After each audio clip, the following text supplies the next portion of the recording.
SS8H5. Analyze the impact of the Civil War on Georgia. Element B. Explain Georgia's role in the Civil War. Include the Union blockade of Georgia's coast, the Emancipation Proclamation, Chickamauga, Sherman's Atlanta campaign, Sherman's march to the sea, and Andersonville. Our learning target: I will explain the Union blockade and the Emancipation Proclamation. War begins. Confederate troops fired on Fort Sumner in South Carolina. This event has been used to mark the beginning of the Civil War. Our focus will be on Georgia's role in the Civil War. One of the main strategies used by the North was the Union blockade. The purpose was to block the coastline of Georgia so Georgia could not ship out cotton to England and France, and then in return get weapons and other needed items to fight in the Civil War.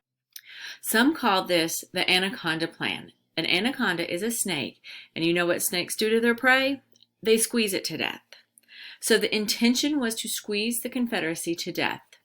The idea was proposed by Union General Winfield Scott. The plan had its flaws. Georgia's coast had too many islands and inlets to totally block off the coast. In the end, the plan worked.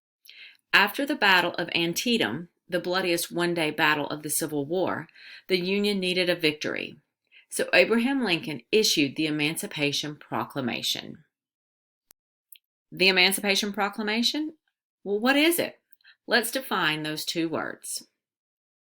Emancipation means the fact or process of being set free from legal, social, or political restrictions. Proclamation means a public or official announcement, especially one dealing with matters of great importance. So Emancipation Proclamation means an official announcement of being set free. What was set free? Slaves. Slaves were set free.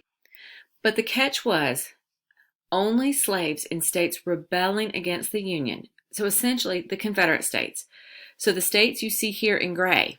Due to the Emancipation Proclamation, slaves were set free in those states. If the South had surrendered before January 1st, 1863, they would have been able to keep their slaves. Lincoln knew that wasn't going to happen. He knew once the war was over, slavery would be over.